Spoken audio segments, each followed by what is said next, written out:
What's going on, everybody? Dustin right here with more on what I'm going through to get you to 100%. So today I'm gonna go over if you should buy a house right now in the middle of the stimulus check era and the unemployment rate and the foreclosures that we think are gonna happen. So the question is it a good time to buy a home right now? And what I'm going to do in this video is I'm going to address what to look out for in the real estate market. And if you stay with me to the end of the video, I'm going to tell you what your best option is if you are looking to buy a home right now. Okay? So stay with me, tune in, and hold on. Smash the like button, hit the subscribe, and turn on your post notifications so you know when I come out with some more videos. I've been moving, kinda start no trouble with me. Trying to keep it peaceful is a struggle for me. Don't pull up at 6 a.m. and cuddle with me. You know how I like it when you loving on me. I don't wanna die for them to miss me. Guess I see the things that they wishing on me. Hope I got some brothers that outlive me. They gon' tell the story, shit was different. God's plan. One thing we should take a look at is Congress and what Congress is going to do, because this is going to affect the real estate market. So, is Congress going to extend unemployment benefits and eviction bans throughout the end of this year? Or are they going to start evicting people that haven't been paying rent, which could in terms bring down the rental market, which and then brings down the value of real estate? If Congress doesn't really do anything to help out the tenants that haven't paid their rent, or they don't do anything of that sort, what could happen is that, like I was just saying, the owners of the properties are not going to be able to get their monthly rent from the tenants that they already had, so they would have to incur that cost. Now, being that there's so many tenants that haven't paid rent, then they're going to have to bring down the value of the rent, again bringing down the value of the real estate. So if there isn't going to be any help or anything like that to the unemployment and the eviction, well, then we might start seeing property values go down due to that. So we just have to keep an eye out and make sure that we are watching to see what goes on and these next events coming up. So you're saying, Dustin, oh my goodness, it doesn't seem like it might be a good time to buy. There's a lot of uncertainty in the air. Well, you do have one thing right, there is a lot of uncertainty. But you just have to make calculated decisions based on what you're looking for. If you're looking to invest in a multi-family, apartment complex that has 10, 15 tenants, well, typically I wouldn't recommend doing that right now due to tenants not having the employment, being able not to pay rent. So if you're looking to buy a home as a homeowner, well, that's a different story. We have to take a look at the lack of inventory. So there's a couple things that you have to take a look at when you ask yourself the question, is now a good time to buy a home?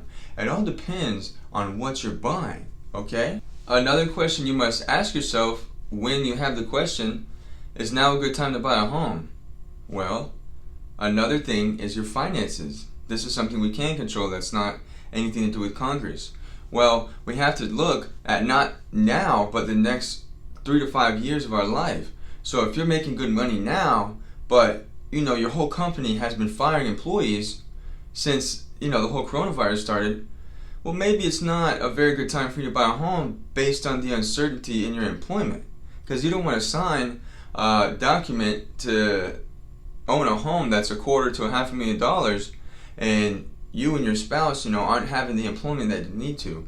You must look at these things when you have the question, is it a good time to buy a home? Interest rates are very low. That's going to be something I'm going to get to in a second. But it doesn't mean that you have to buy a home right now based on the interest rates being low or seeing a great deal. If it doesn't make financial sense for you to buy a home, well, it's not time to buy a home. You need to make sure you have structure in your monthly income. Rule of thumb, your home expense, the monthly payment should not be more than 30% of your gross pay. So if it's more than 30% of your gross pay, you need to make an adjustment somewhere in that payment or do something to minimize that, because then you're overextending yourself. These are good rules of thumb to ask yourself, is now a good time to buy a home? So the last and final thing you have to look at is what I was just talking about, the interest rates. Those are very important, but a lot of us think, okay, I need to get it locked in right now because the interest rates are so low. Well, statistically speaking, the interest rates shouldn't rise again for the next couple of years, based on my research online. And I do believe that, I'm in real estate, I do it 7 days a week, and interest rates are very, very low, even under 3%, a lot of them. So, interest rates I do not think are going to be a big issue for the next couple of years based on the information that's provided to me, and also you. So, the question is now a good time to buy a home? That's a question you must decide for yourself based on what you are as far as income. Keep a look at Congress and what they're going to do and if it's going to affect the real estate market based on what you're buying. And the interest rates. Interest rates don't look like they're going to jump up anytime soon for any big reason. I can't guarantee anything, but statistically speaking, on what the research has provided, that is what they're saying. Now, here comes the bonus. Here is, if you're looking to buy a home right now, what's the best deal? What is it? What's the best bang for my buck? It's new construction. New construction? Why is it new construction? Well, the reason is, when you buy a new construction home, what's happening in the market, even across the country, is there's a lack of inventory. So there's more buyers in the country than there are homes to be sold to them. What that does is creates bidding wars on property, driving the price up higher than what it normally would be based on supply and demand. There's a lack of supply, so there's a big demand for it. What does this mean? This means that you can no longer get that great deal that you can flip up and make it a nice home because everybody's buying those homes top dollar and still having to put stuff into them. So, what's the best deal? What would be in my best interest if I were to buy a home? 100% be new construction. Reason being, like I said, the maintenance, insurance, okay, and the warranties. Even if you say, oh well, I bought my home turnkey.